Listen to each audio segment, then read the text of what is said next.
मुंहिंजो नालो आहे गुलाम कादिर खोसो। अच्छा छा मसलो आहे? मसलो असांजी बनी आहे हिते 20 एकड़ विच में। हा वॾेरे जा असां हारी बायूं कमदार कहिड़े वॾेरे जा? वॾेरे महदी खान जा, मुनवर राहू, महदी राहू, मुनीर राहू ऐं हाजी राहू।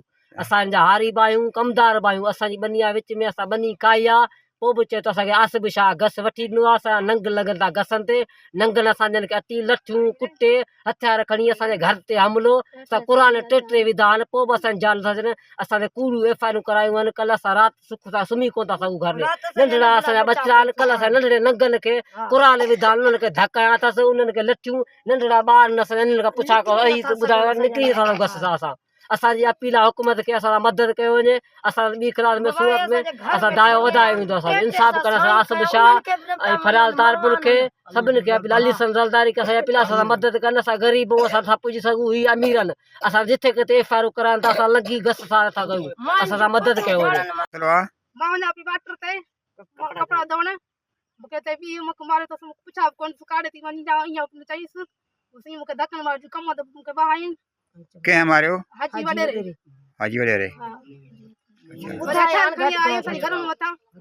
वरी फोन करे वॾेरनि खां हथियार खणी असांखे माण्हुनि माना सब्री पियो इहो हथियार खणी गोलियुनि पिया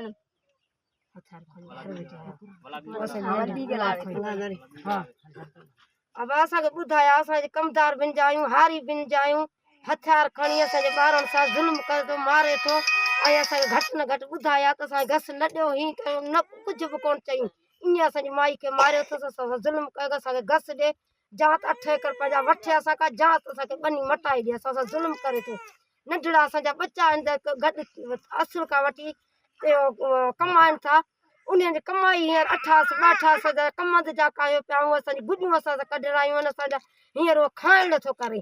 असांखे हक़ु ॾिए पंहिंजो। असां सां ज़ुल्म कयो था, असांखे घस बि नथो ॾिए। छो नथो ॾिए घस? असांखे घस ॾिए असांखे। असां सां ज़ुल्म कयो वेठो आहे। तव्हांजो कंहिंसां छा मुतालबो आहे? हाजी वॾेरो असांखे घस ॾिए। मुनीर वॾेरो, हाजी वॾेरो। ऐं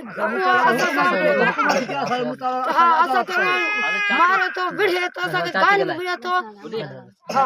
असांजी अपील रईस अली हसन ज़रदारी, आसिफ ज़रदारी असांजी माना अदालत कनि। ग़रीब मिस्किन आहियूं।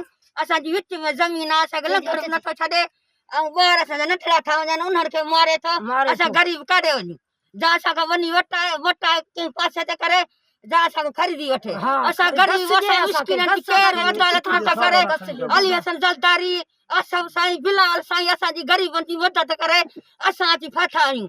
माना मुनीर, मुनवर, हाजी हथियार असां उनजी दाह नथा कयूं। ज़ोइब उनजी दाह नथा कयूं। ही मुनवर महदी जा पुट असांजे बाह वारे वेठा। असां ग़रीब मिस्किन काॾे वञूं?